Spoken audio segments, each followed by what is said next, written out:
Garuda said, "What is the extent of the world of Yama? What is it like? By whom was it made? What is the assembly like, and with whom does justice reside?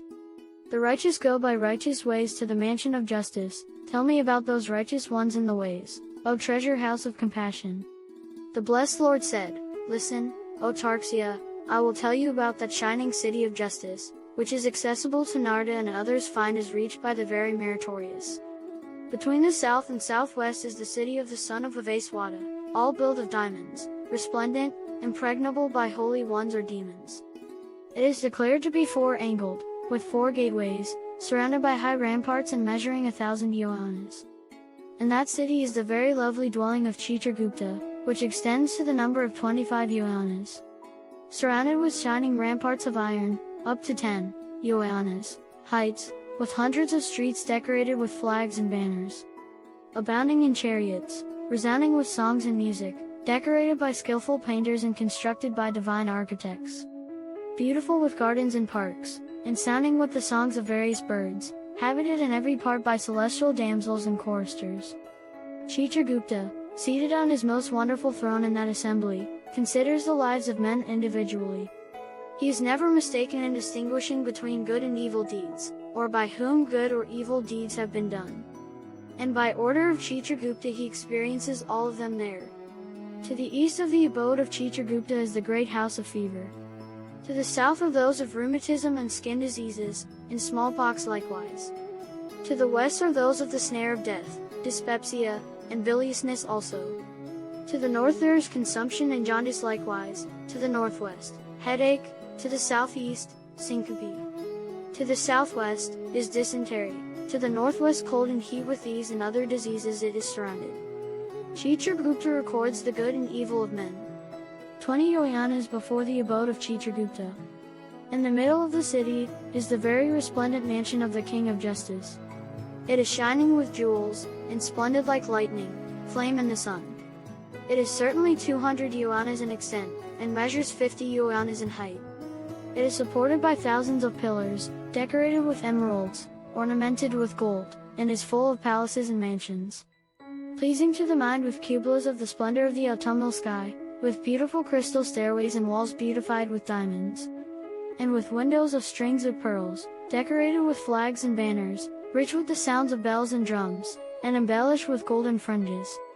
Filled with various wonders, with hundreds of golden doors, beautiful with trees, plants and creepers without thorns. With these and other embellishments decorated always, it was created by the architect of the universe by the power of his own yoga.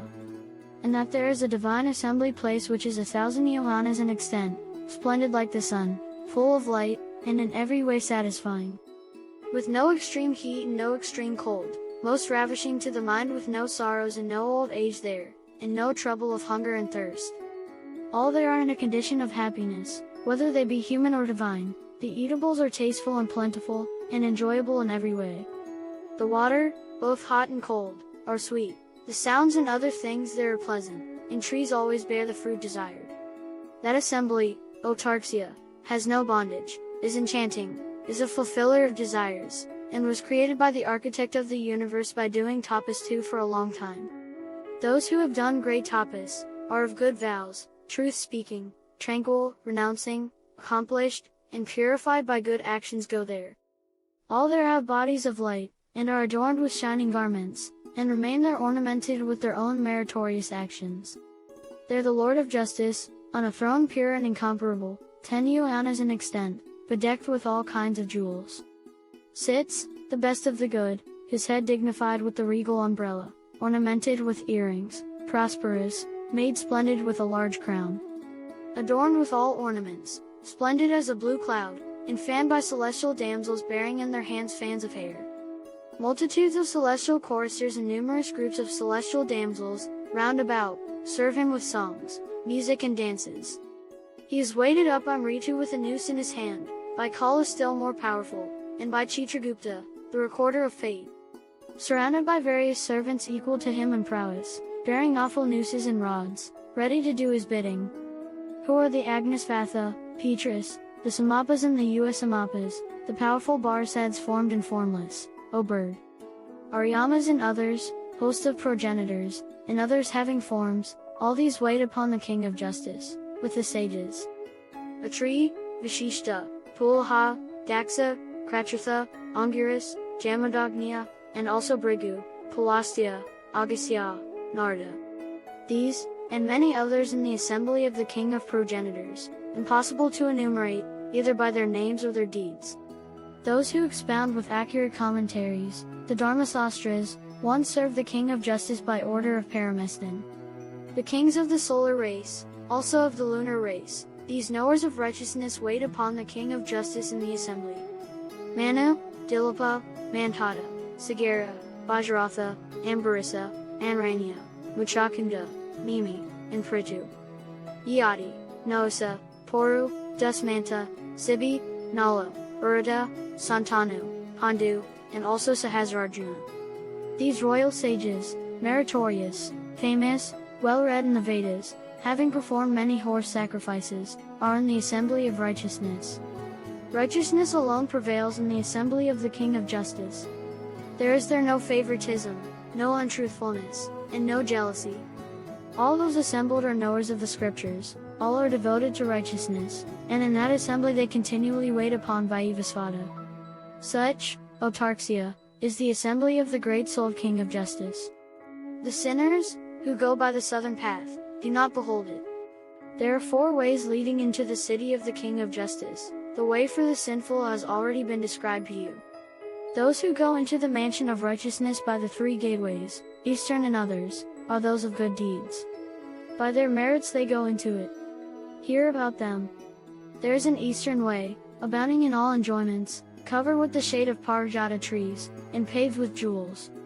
Busy with numerous chariots, splendidly lined with swans, bounded by trees and pleasure gardens, having the essence of nectar. By that go the holy Brahmin sages, the stainless royal sages, and multitudes of celestial damsels, choristers, magicians and great serpents, and worshippers of the deities, and the devotees of Shiva, those who give rest houses in the summer, and who give fuel in winter. Those who shelter ascetics one in their houses during the rains, and make them gifts, those who speak consolation to the mentally distressed, and certainly those who give a hermitage. And those who delight in truth and righteousness, those free from anger and greed, those devoted to father and mother, those taking pleasure in the service of their teacher. Those who make gifts of land, of houses, of cows, those who impart learning, those who tell and listen to the Puranas, are travelers on the path. These, and others of good deeds, enter by the eastern gate. Skillful in goodness, and of purified intelligence, they go to the assembly of righteousness. The second, the northern way, is filled with hundreds of great chariots and with palanquins, and is paved with yellow sandalwood. It is full of swans and waterfowl, and beautiful with Brahmani ducks, and there is there a delightful tank full of the essence of nectar.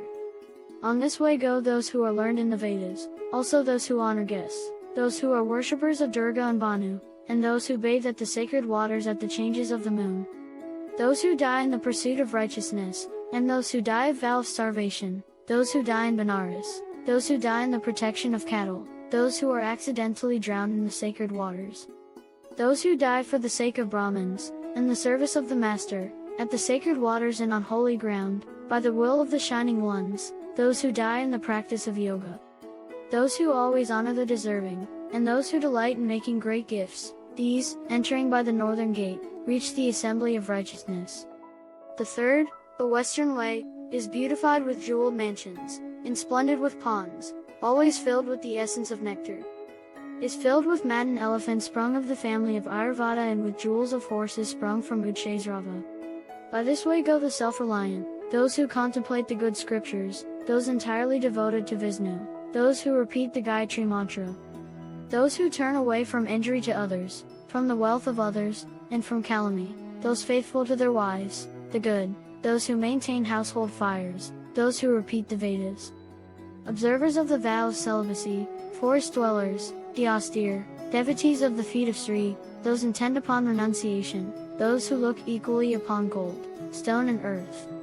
Those who have attained knowledge and dispassion, those intent upon the welfare of all beings, those who keep vows to Shiva and Vishnu, those who perform the rites of Brahma.